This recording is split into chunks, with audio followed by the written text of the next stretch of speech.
It's just another Tuesday, June 24th, 2025. Heathrow is already alive with travelers, suitcases rolling, passports flashing, everyone heading somewhere. For the passengers of transatlantic air flight 558, that somewhere is New York City.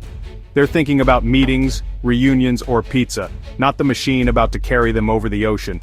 In the cockpit, Captain David Evans, a seasoned veteran, runs pre-flight checks with First Officer Chloe Walsh, sharp and focused.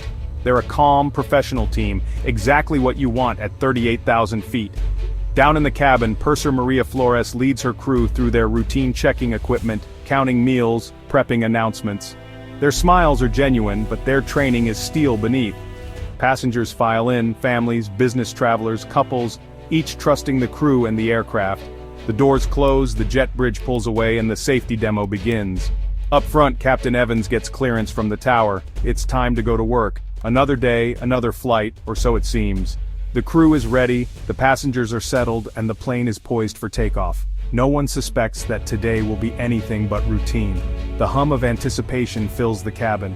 The world outside is waking up, but inside, a journey is about to begin. The engines spool up, and the adventure is set in motion. For now, it's just another Tuesday. Pushback is smooth. The A350 glides from the terminal, engines humming with restrained power. Evans and Walsh work in sync, their checklist a practice duet. Flaps set, check. Spoilers armed, check. The language of precision keeps error at bay. The plane taxis to the runway, a silver giant in the morning light. Clearance granted, throttles forward, the engines roar to life. Acceleration pins everyone back, the runway blurs, then liftoff. Flight 558 climbs into the blue, England shrinking below. In the cabin, the mood is relaxed. Kids glued to screens, business travelers at laptops, crew moving with practiced ease. Blankets offered, questions answered, the extraordinary made routine. The plane climbs through clouds, reaching cruising altitude. The world below vanishes under white.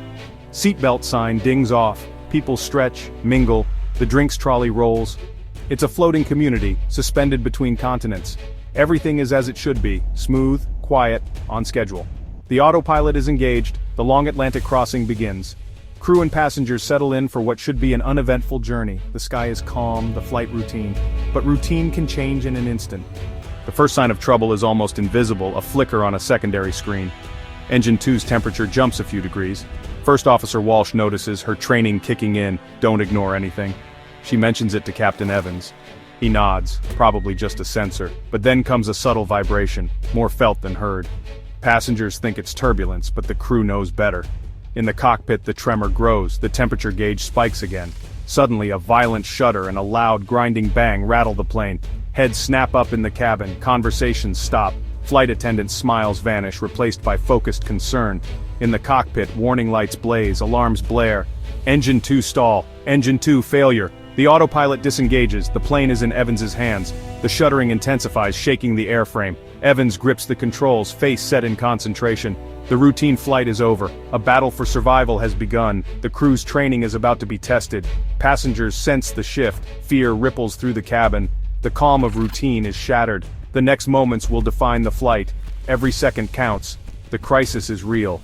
The bang is followed by silence, then fear. Flames trail from Engine 2. Panic bubbles up. Maria Flores and her team spring into action.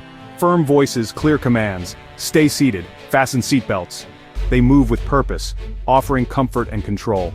In the cockpit, Evans and Walsh are all focus. Engine 2 fire checklist, fuel cutoff, fire extinguisher armed.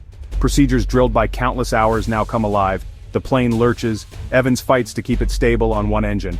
Walsh radios, mayday, mayday, mayday, engine failure, and fire. The symphony of alarms is deafening, but the pilots are locked in. The crew is the wall between panic and cockpit focus. Passengers cling to hope, watching the professionals at work. The aircraft is wounded but not beaten. Every action is deliberate, every second critical. The team's training is their lifeline. Survival depends on calm, coordinated action.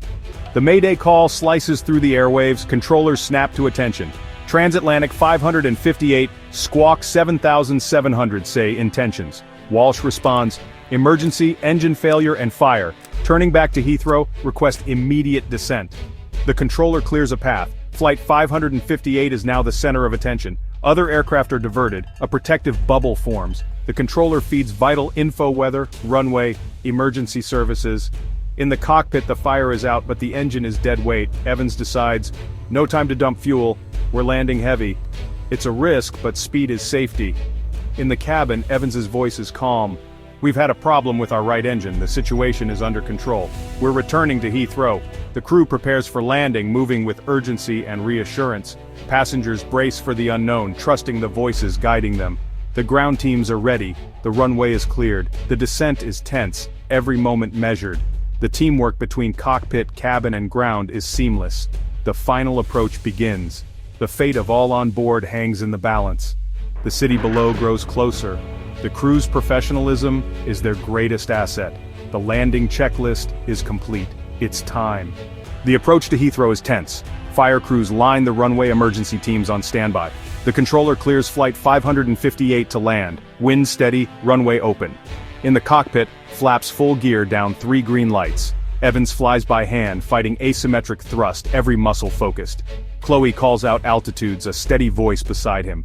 In the cabin, silence. Passengers, braced crew chanting, "Brace! Brace! Heads down!" The ground rushes up, the world shrinks to this moment. Tires screech, a hard, safe landing. Evans deploys reverse thrust brakes hard. The plane shudders but slows. The aircraft rolls to a stop, surrounded by fire engines. Applause and sobs ripple through the cabin. They are safe on the ground. The crisis is over, but the adrenaline lingers. Crew and passengers share a moment of relief. The teamwork has paid off. The job isn't over, but the worst is behind them. The story of Flight 558 will be told for years. Today, skill and training made all the difference. In the days after, the A350 sits in a hangar, investigators swarming. Black boxes are analyzed, the damaged engine dissected. The culprit, a microscopic defect in a turbine blade, invisible and undetectable until it failed. The blade shattered, causing catastrophic engine failure and fire, a 1 in a million event. The findings spark urgent inspections worldwide. New scanning procedures are developed. The lessons learned make future flights safer. The crew is hailed as heroes, but they credit training and teamwork. Evans, Walsh, and Flores point to the system design, drills, controllers, procedures. They were the final link in a long safety chain. Their story becomes a case study in professionalism under pressure. Another flight takes off, a little safer because of what happened. The quest for perfect safety never ends. Every crisis is a lesson, every lesson a step forward.